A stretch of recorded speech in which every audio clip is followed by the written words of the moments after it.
ನಮ್ಮ ನಜೀರ್ ಅಹಮದ್ ಅವರು ಮತ್ತೆ ಕಾಂಗ್ರೆಸ್ ಪಕ್ಷದಲ್ಲಿ ಒಂದು ಸೇತುವೆ ತರ ಅವರು ಕೆಲಸ ಮಾಡಿದರು. ನೀವು ಅದೇ ಸೇತುವೆಗೆ ಅದೇ ಬ್ರಿಡ್ಜ್ಗೆ ತೆಗೆದು ಬೀಸ್ ಹಾಕ್ರೆ, ಒಡೆದು ಬೀಸ್ ಹಾಕ್ರೆ ಮತ್ತೆ ನಿಮ್ಮ ಹತ್ರ ಯಾರು ಬರ್ತಾರೆ? ಅದಕ್ಕೆ ನೀವೇ ನೋಡ್ಕೋಬೇಕು. ಮುಂದಿನ ಚುನಾವಣೆ ಬರುತ್ತದೆ. ಇದೇ ಲಾಸ್ಟ್ ಚುನಾವಣೆ ಅಲ್ಲ, ಅಂತಿಮ ಚುನಾವಣೆ ಅಲ್ಲ. ಮುಂದಿನ ದಿನಗಳಲ್ಲಿ ಚುನಾವಣೆ ಬರುತ್ತದೆ. ಅದಕ್ಕೆ ಕಾಂಗ್ರೆಸ್ ಪಕ್ಷಕ್ಕೆ ಇನ್ನೂ ಟೈಮ್ ಇದೆ, ಸಮಯ ಇದ್ರೇನೆ ನೀವು ಇದಕ್ಕೆ ಏನ್ ಮಾಡಬೇಕು, ಡ್ಯಾಮೇಜ್ ಯಾವ ತರ ನೀವು ಕಂಟ್ರೋಲ್ ಮಾಡಬೇಕು, ನೀವು ಮಾಡಿದ್ರೆ ಬಹಳ ಒಳ್ಳೇದಾಗುತ್ತದೆ.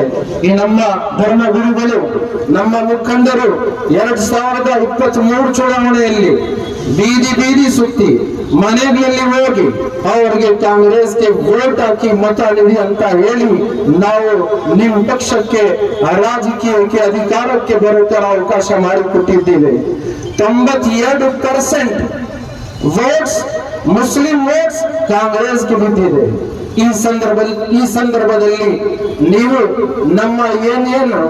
ನಮ್ಮಲ್ಲಿ ನೀವು ಏನ್ ವಾದ ಮಾಡಿದ್ದೀರಾ ನಮ್ಮ ಜೊತೆಗೆ, ಯಾವ ಅದನ್ನು ನೀವು ನಿಭಾಯಿಸಿಲ್ಲ. ಏನಾಯ್ತು ಹಿಜಾಬ್ ಬಗ್ಗೆ ನೀವೇ ಹೇಳಿ. ಏನಾಯ್ತು 10,000 ಕೋಟಿ ಮುಸಲ್ಮಾನರಿಗೆ ಬಜೆಟ್ ಕೊಡ್ತೀವಿ ಅಂತ ಹೇಳಿದ್ರು, ಏನಾಯ್ತು ಹಲಾಲ್ ಮತ್ತೆ ಬೇರೆ ಇದೇ ರೀತಿ 2B ರಿಸರ್ವೇಶನ್, ಅದು ಏನಾಯ್ತು? ಯಾವಾಗ ನೀವನ್ನ ಮಾಡ್ತೀರಂತ ನಾವು ವೇಟ್ ಆರ್ ವಾಚ್ ಪಾಲಿಸಿ ಮಾಡ್ಕೊಂಡು ನೋಡ್ತಾ ಇದ್ದೀವಿ. ನೀವು ಇದನ್ನ ಬಿಟ್ಬಿಟ್ಟು ನಮ್ಮ ಮುಖಂಡರಿಗೆ ನೀವು ವಜಾ ಮಾಡ್ಕೊಂಡಿದ್ರೆ ಮುಂದಿನ ದಿನಗಳಲ್ಲಿ ನಮ್ಗಿಂತ ಹೆಚ್ಚು ನಿಮ್ಗೆ ಕಷ್ಟ ಆಗೋದು. ಬಂಧುಗಳೇ, ನಿಮ್ಗೆ ಗೊತ್ತಿದೆ, ಮುಸಲ್ಮಾನ್ ಯಾವಾಗಲೂ ಅಲ್ಲಾಹ್ ಮೇಲೆ ಭರೋಸಾ ಇಡೋದು, ದೇವರ ಮೇಲೆ ಭರೋಸಾ ಇಡೋದು. ನೀವು ನೋಡಿರ್ಬೋದು, ಅನೇಕ ದೇಶಗಳಲ್ಲಿ ಯಾವ ತರ ಮುಸಲ್ಮಾನರ ಮೇಲೆ ದಾಳಿ ಮಾಡ್ತಾ ಇದ್ದಾರೆ. ಆದ್ರೆ ಯಾವತ್ತು ಒಂದ್ ವ್ಯಕ್ತಿ ಕೂಡ ಇಸ್ಲಾಂ ಧರ್ಮನ ಬಿಡೋದಿಲ್ಲ. ಇದೇ ರೀತಿ ಮುಸಲ್ಮಾನ್ ಅಲ್ಲಾಹ್ ಮೇಲೆ ಅವನು ಭರವಸೆ ಇಟ್ಕೊಂಡು ಜೀವನ ನಡ್ಕೊಂಡು ಹೋಗ್ತಾ ಇರತಕ್ಕಂಥದ್ದು.